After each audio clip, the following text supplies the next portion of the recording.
This is the Rothschild Estate. Behind me is the Temple of Apollo on the Rothschild Estate. The Rothschilds control the currency, not only of the Bank of England, but the currency of the United States of America. And what do they do with all of this money? They buy the politicians. See, a politician is like a prostitute. They will give way to the highest bidder. Are the members of Parliament and the Congress of the United States beholden to the people? Well, they don't think so, because it's the big money, the banksters who buy them off. They do their bidding. Is Obama the bankster's boy? Is Blair and Brown? Yes, they've done their bidding. The Treaty of Lisbon, the Constitution of Europe.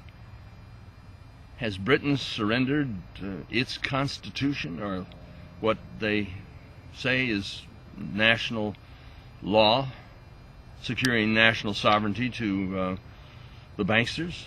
Absolutely.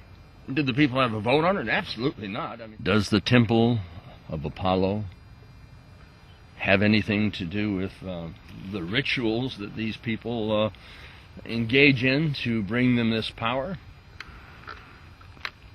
Is their power granted by their lord, Lucifer? They talk about Lucifer being God, and the initiates of the higher order of the Masonic religion following the Luciferian doctrine. Now, it's rumored that some of the people who go to this pyramidal area, where they have rituals, being of royalty and rock stars. Do they actually come together, that group of people with money and power and influence? And maybe, how does the rock stars get to be so famous? Are they bought into positions of fame? Do they surrender their soul to give them power, prestige, and a free entree to the bedrooms and brothels throughout Britain? We have people that have been hiding in the woods and having seen such things. But do I know that for certain? Not really. But then why would members of the family of Rothschilds be wearing these dark robes and walking out towards the pyramid? We're going to take a look at the pyramid.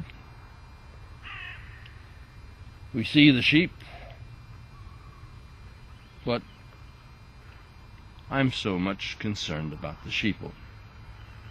Those are the ones who simply follow the leader. They're almost like lemmings in a sense. They walk out to the cliffs following their leaders and jump into the sea of socialism. Oh, these people here, they support the socialist agenda, but are they socialist? No. See, communism is not a creation of the masses to overthrow the banking establishment. It's a creation of the banking establishment to overthrow and enslave the masses.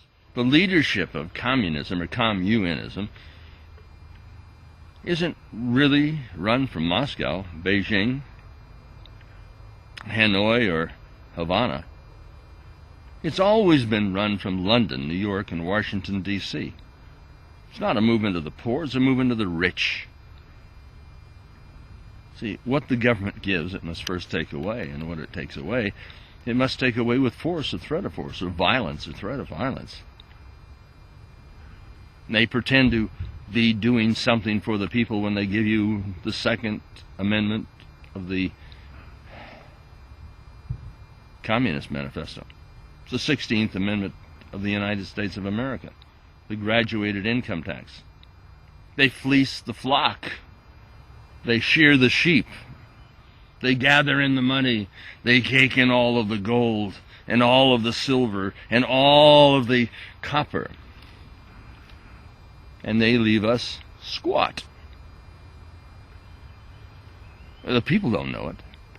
The people think they're getting something for nothing. They're going to take from the rich and give to the poor. These sheep are like so many of you who don't recognize that you're being sheared, that don't recognize what is before your very eyes. Kubrick, in his film Eyes Wide Shut, or is it Eyes Wide Open? We must open our eyes. We must reach out and do that which has never been done before. I'm so concerned about the once great Britain, with the people, the sheeple here, just going along with the surrender of the national sovereignty, going along with the enslavement, going on with those things which are intolerable. When you accept the intolerable, you wake up in the morning in a nation that is slave. This is Anthony J. Hilder. This is the 11th of November, 2009. On the Rothschild Estate, with that